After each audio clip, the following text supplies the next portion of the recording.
Everyone knows Suga Sean O'Malley as the exhilarating styling and profiling mixed martial artist whose striking is some of the best in the UFC. But it wasn't always that way. In fact, those who know O'Malley well will tell you the violence of combat sports used to be too much for the future fighter to stomach. And Daniel and Michael and I would sneak downstairs to add DVDs of old UFC fights because his mom despised the fact that we'd watch violence. So Michael and Daniel and I snuck downstairs, a big screen TV, watching these fights. Sean runs downstairs.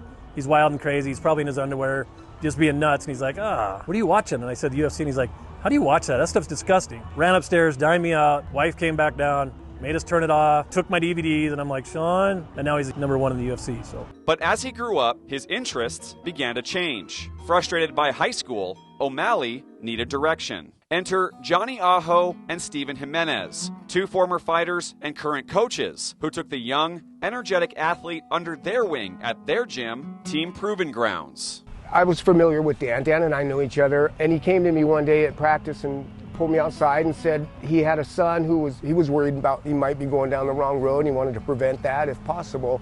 So he said, I'd like to put him in your hands, see what you can do. The next day he had brought Sean to practice, and I pulled Sean outside one-on-one and asked him really what his goals were, why he wanted to train. He said, just don't want to end up going down the wrong road, and I need focus in my life, I need discipline, and I'd like to learn to fight. And thus, the fighting seed was planted, and away O'Malley went. In the very beginning, he was kind of lazy and wanted to do everything his way. And like I said, he got beat up a lot. All the girls were tapping him out, choking him out, and he got frustrated, always going home bloody, always blood all over his face. It was shortly after that when he started to listen to us that he went leaps and bounds over everybody. Eventually, O'Malley began to excel, and when the gym members would get together to watch UFC events, his coaches made sure to let O'Malley know of his potential. You're better than half of the guys that are up there already fighting. You're going to be there one day, just keep working hard. And we knew it. We knew he was going to be that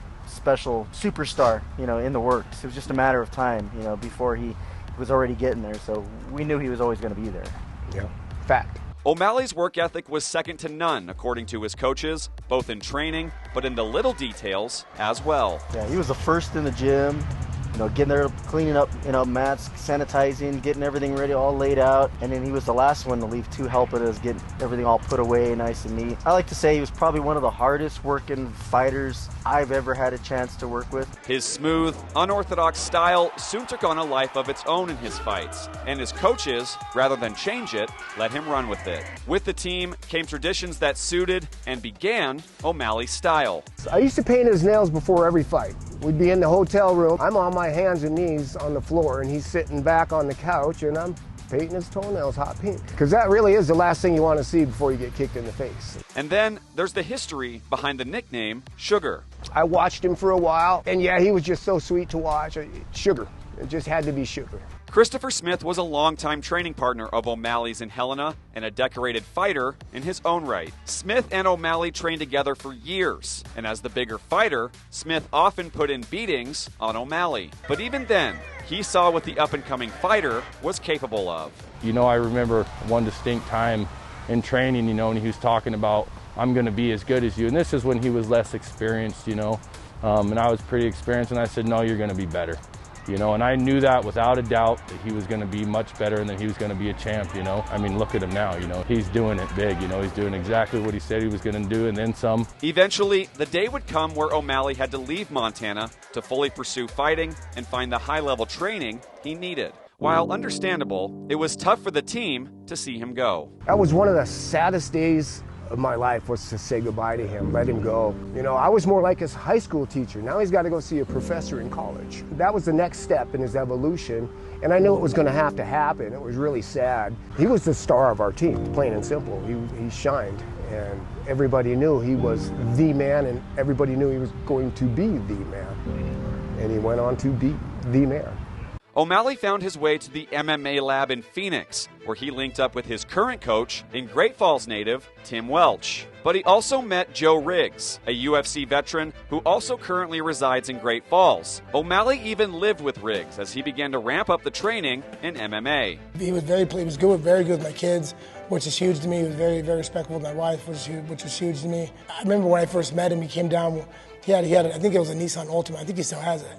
And he had $5,000, that's it. And he wasn't planning on getting a job or anything because he still was an amateur at this time. And then he said that this money will last him a year. I'm like, what? But he is frugal, man. When he was living with me, he didn't have to pay for anything, but because that's just paying it forward, helping people make it, And then he probably did make that stretch a year. He really did. And it's unbelievable. The growing pains were there, but O'Malley never quit. He went to Phoenix. He was going to be there for 2 weeks. He called me a week into it crying. He's like, Dad, these guys are tougher than I thought. I don't know if I'm cut out for this, man. I'm got concussions and I'm getting beat up. They're true fighters down there at the lab in Phoenix. I said, come home, Sean. You just went out and tried it. Who cares? You gave it a try. And he's like, no, I'm going to stick it out. And the rest, as they say, is history. I see him as a role model every day in my gym.